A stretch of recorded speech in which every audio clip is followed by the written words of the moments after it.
60% था, जिसको 5% की रियायत देकर के 55% किया गया है।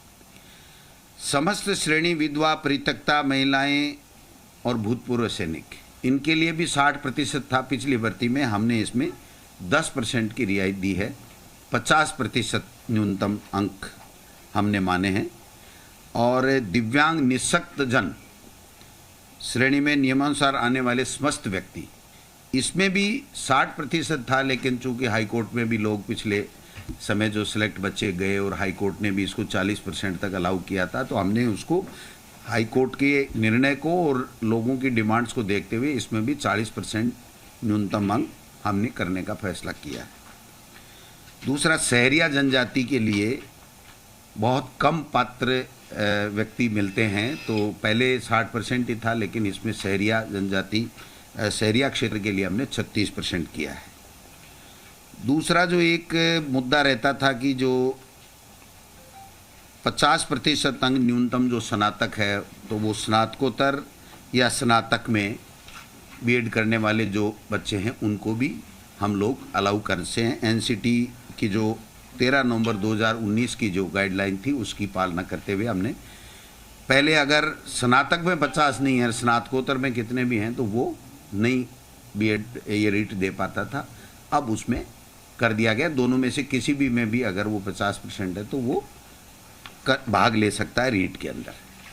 दूसरा जो न्यूनतम अंकों का था, बाकी अन्य कैटेगरी के लिए जो 12वीं में या जो बीए में, उनमें जो छूट थी वो ईडब्ल्यूएस और ये जो हमारा दूसरी दोनों एमबीसी है उसमें भी उसको शामिल करते हुए पहले की तरह बराबर इन दोनों कैटेगरी को भी हमने शामिल कर लिया है।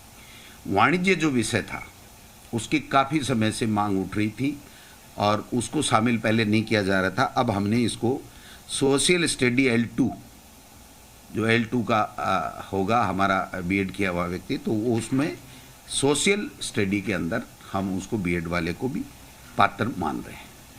एक रीट के साथ हमें सिलेक्शन का जो क्राइटेरिया था, जो पहले रूल थे उसमें 30% एकेडमिक के थे और 70% रीट के थे। तो हालांकि ये रीट का पार्ट नहीं है, लेकिन बताना ज़रूरी है, क्योंकि जो बच्चा रीट दे रहा है उसको ध्यान में रहना चाहिए कि मेरा सिलेक्शन का क्या क्राइटेरिया है। तो उसको जो हमारे राजस्थान के नौजवान शिक्षित बेरोजगार जो ज़्यादा आने चाहिए, जिनकी बहुत बड़ी मांग थी, उसको ध्यान में रखते हुए अब जो पहले हमने टेट में कर रखा था उस तरीके से यहाँ पर 90% रीट का वेटेज होगा और 10% उसकी जो एकेडमिक योग्यता होगी उसका होगा। तो ये 30% पिछली सरकार के समय था, जिससे काफ़ी ये शिकायतें आई थी और काफ़ी फर्जी डिग्री लेकर के बाहर के लोग भी आ गए थे।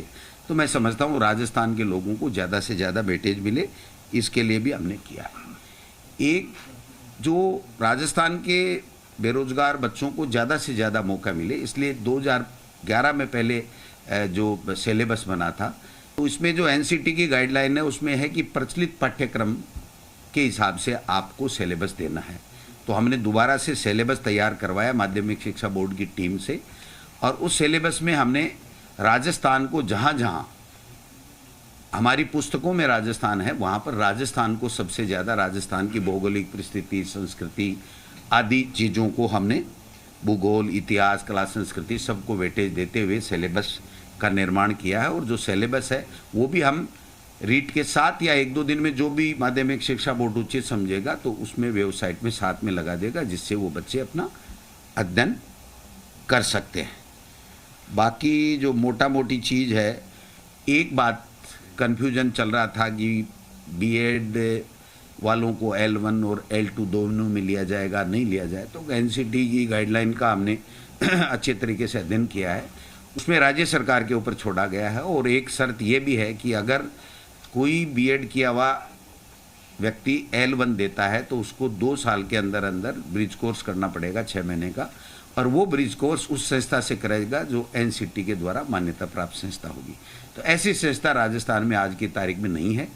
और बीएड के बच्चों को चूँकि फर्स्ट ग्रेड में, व्याख्याता में, सब में मौका मिलता है, तो बीएसटीसी के बच्चों को केवल L1 में मौका मिलता है। तो जब राज्य सरकार का क्षेत्राधिकार पे उनके विवेक के ऊपर छोड़ा गया, तो इसलिए राज्य सरकार ने दोनों वर्गों का ध्यान रखते हुए बीएसटीसी के बच्चों का वो जो डीएलईडी जिसको बोलते हैं उसका भी ध्यान रखा है और बीएड वालों का भी ध्यान रखा है। तो L1 है उसमें केवल डीएलईडी यानी बीएसटीसी के बच्चे आएंगे और L2 में बीएड वाले बच्चे आएंगे। एक और महत्वपूर्ण निर्णय, मैं इस मौके पर मैम को भी धन्यवाद देना चाहूँगा कि जब